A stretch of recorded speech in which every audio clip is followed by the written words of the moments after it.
Clap de fin pour Juan Ángel Di María, tout du moins en ce qui concerne le Paris Saint-Germain. Celui qui a foulé la pelouse du Parc des Princes durant cette saison a reçu une ovation mémorable lors de la dernière sortie du PSG en Ligue 1.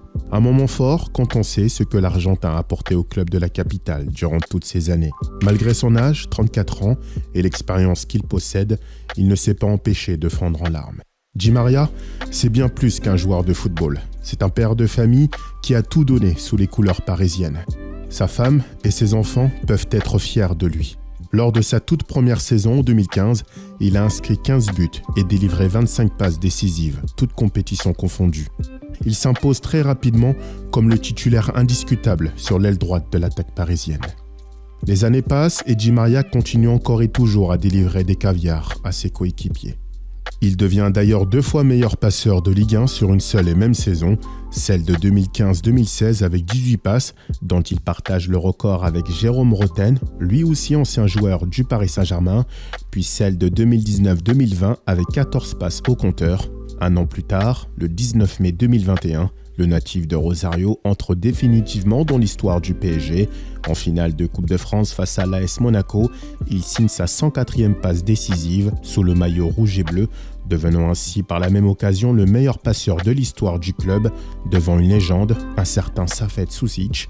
Près d'un an après cet exploit, Di María a disputé face à Metz son 295e et dernier match sous le maillot parisien pour un total de 92 buts et 112 passes décisives.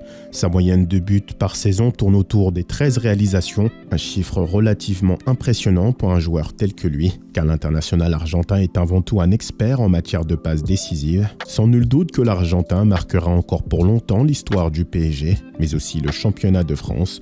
En plus d'avoir des statistiques hors normes, Di María a un palmarès bien garni. El Fideo a soulevé 18 trophées, 5 championnats de France, 5 coupes de France, 4 coupes de la Ligue et 4 trophées des champions. Tout le monde est d'accord ici pour dire que Di María est un joueur exemplaire, malgré tous les soucis et injustices qu'il a connus à Paris, comme le fait qu'il s'est fait cambrioler en plein match, ou encore que Pochettino le faisait systématiquement sortir en premier, alors que sur le front de l'attaque parisienne, certains de ses coéquipiers ne faisaient pas l'effort défensif tant demandé dans le football d'aujourd'hui. Il n'a jamais rechigné. Il ne s'est jamais plaint de son temps de jeu, alors qu'au fil des années, il s'est considérablement réduit. Oui, Di María est un grand joueur, des valeurs qui sont clairement en voie de disparition dans le football. Aux yeux des supporters parisiens, Di María est un joueur à l'état d'esprit incroyable. Qu'on soit supporter de Marseille, de Lyon ou d'une autre équipe, on ne peut pas leur donner tort là-dessus. Di María restera à jamais dans le cœur des supporters parisiens.